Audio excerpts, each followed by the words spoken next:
You probably haven't heard of China's mandatory cremation policy because it's China. But they have slowly been putting it in place area by area starting since 1985. With that said, a while ago we made a video addressing those people who believe that all burials should be banned. Possibly the most sarcastic video we've ever made, and I still stand by it. With that in mind, think of this video as a part 2 as we take a look at what happened in China when its authoritative government did just that and banned burial. Before we begin, we post death and dying related videos every Friday, so if that sounds like your kind of thing, consider subscribing to the channel. Now let's talk China's mandatory cremation policy.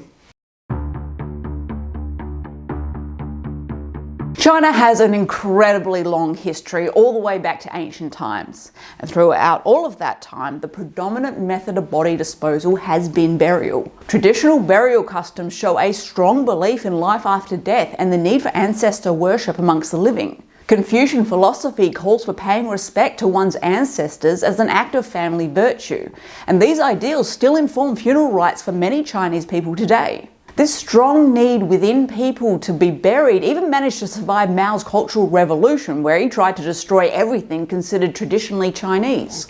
Mao called traditional funeral traditions feudal superstition, and in 1956 called to make cremation the main means of dealing with the dead, but the policy never stuck. Mao himself was embalmed and his body kept in a mausoleum in central Beijing.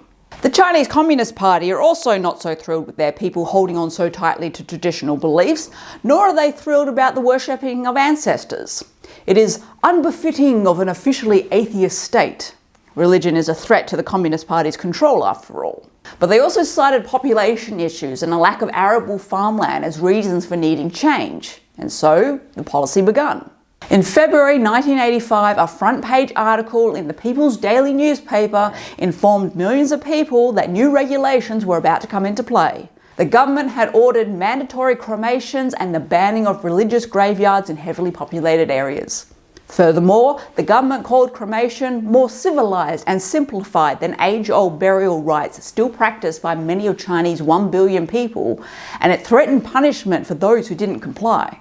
The new regulations aimed at doing away with superstitions and blind faith exhibited in traditional burial methods, which emphasized ancestor worship, ritual bone cleaning, and a vivid, non-communist belief in the afterlife. It also told the public that in areas where conditions are unfavorable for cremation, deep burial should be encouraged or cemeteries set up on barren hills. Cultivated areas can never be used as burial grounds. Furthermore, people cannot buy or sell burial grounds, and establishing religious graveyards is forbidden. This part was important and disastrous for the nation's 800 million peasants, who still believe ancient burial rites are sacred, and significantly, this included being buried on their farmland. And according to Chinese Feng Shui, the dead will not be at ease in the afterlife unless they are situated with proper compass directions and a restful vantage point. Confucianism, Chinese state philosophy for centuries before the 1949 Communist Revolution, holds that the body is a crucial link between generations and should never be destroyed. So that is what the people saw on the front of their daily newspaper in 1985. Where has that policy gone since then, and how did people react to the news? Hi all! If you're enjoying this video, please show us some love and click the like and subscribe buttons. And if you really like this video, perhaps consider sharing it with others. It is much appreciated. And with that, on with the video. The policy in action. The policy has been put in place slowly over the years, starting with the heavily populated cities. At the time the policy came into effect, around 30% of the Chinese population were being cremated. Most of those were already from the heavily built-up areas. In these major Chinese cities, interment involved state-run cemeteries, socialist funerals, and expensive urns for the cremated ashes. So the reaction initially was mild, but then the policy started expanding to other less urban areas. And here's an example of how that went. In early 2014, there was a swirl of rumours around Anqing, a city of 5 million people in eastern China. Then those rumours became official. The local officials had decreed that anyone who died before June 1st, 2014 could be buried, but after that, cremations would be mandatory. Mr. Wu, 94, heard about this from his barber. In response, he decided he needed to die before June 1st. Mr. Wu was a rice farmer, and he would be one of 7 elderly Anqing residents who reportedly hastened their death or committed suicide in the spring of 2014 in reaction to the unconventional approach that local government officials took to implementing these long-standing national guidelines on funerals. Mr. Wu's son, 74, said, "Everybody who dies is buried in the dirt. They're put in a coffin and buried. And when you suddenly change something like this, some people can't accept it." The tradition of ancestor worship in China, including funerals and burial in handcrafted coffins beneath one's field, stretches back millennium. For 2 weeks after he heard the news about the mandatory cremations, Mr. Wu, who was already frail and nearly blind, refused to eat and drink. Family members gathered by his bedside, soothing his cracked lips with ice. "I don't want to be burned," he told them. He died days later, too emaciated to utter last words. After his death, his son told reporters that while saddened by his father's passing, he was glad he got to bury his father as he wished. Now, of course, Anqing officials denied that the policy caused any deaths. "The whole reform went very, very smoothly," insisted Area Party Secretary. "0 people resisted. Nobody in this village put up any resistance to the reform." He added that villagers were thankful for the increase in arable land and happy to spend less on funerals. Families who had already prepared coffins have been generously compensated, he said.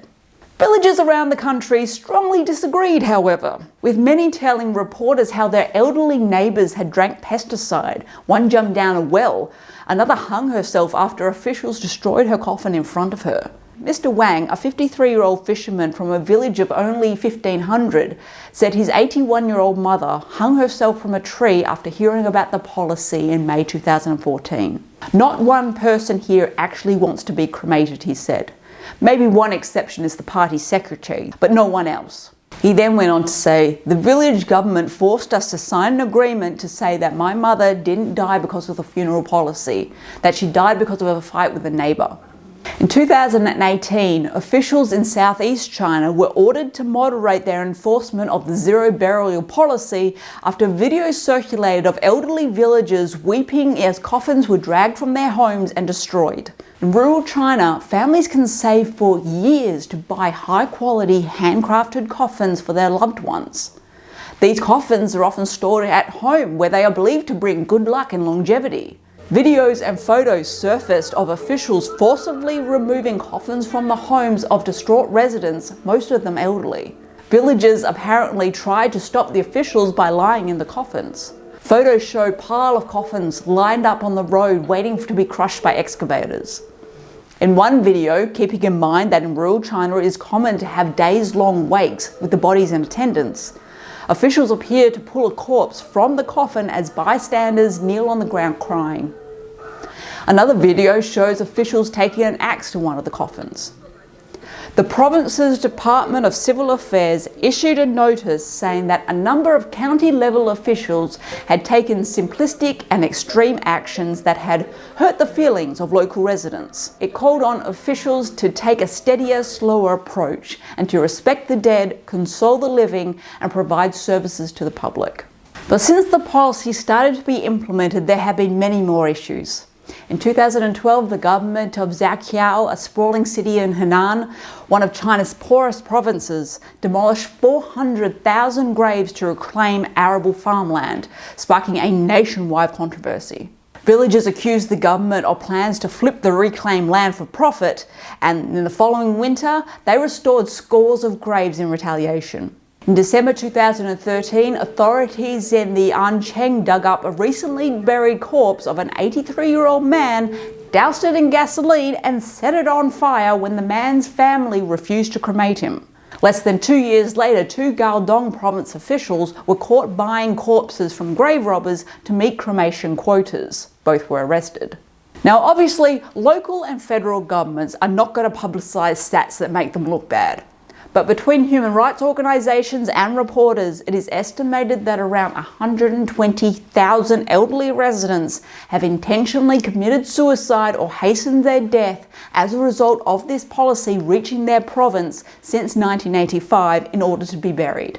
Now, yes, China has a population of well over 1 billion people, so 120,000 doesn't sound like much in comparison.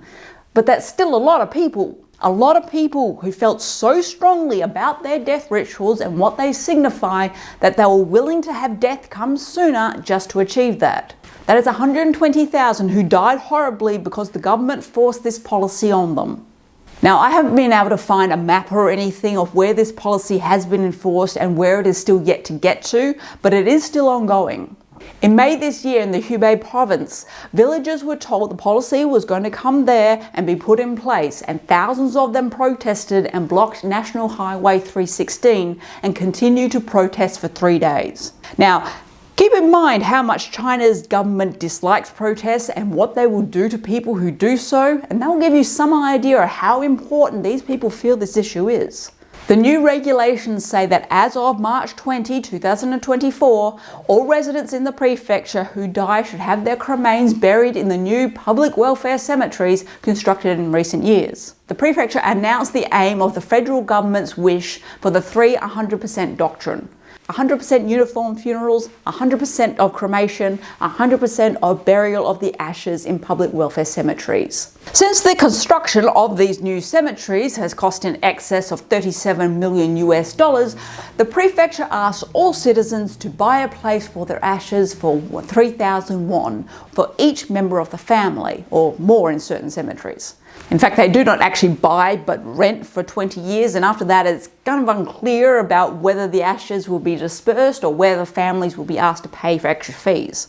But for impoverished villages in a post-COVID economy, that fee is not small, and those who do not pay are threatened with jail penalties. More painful is the fact that the meaning of ancestral halls will disappear without burying relatives there, and the regulation is seen as yet another attack on ancestor worship, which the CCP denounced as feudal superstition. "We can accept cremation," one villager said, "but even if they are cremated, the ashes of our deceased relatives should be placed in ancestral graves. With this new cemetery system, where will our children and grandchildren go to worship their ancestors?" Others said it is all a massive scam where money will be pocketed at the end of the day by some corrupt official. It has been almost 40 years since the Chinese government started putting this policy in place. A policy that could only really be done by an authoritarian government. And we've only discussed how this will affect the Han majority.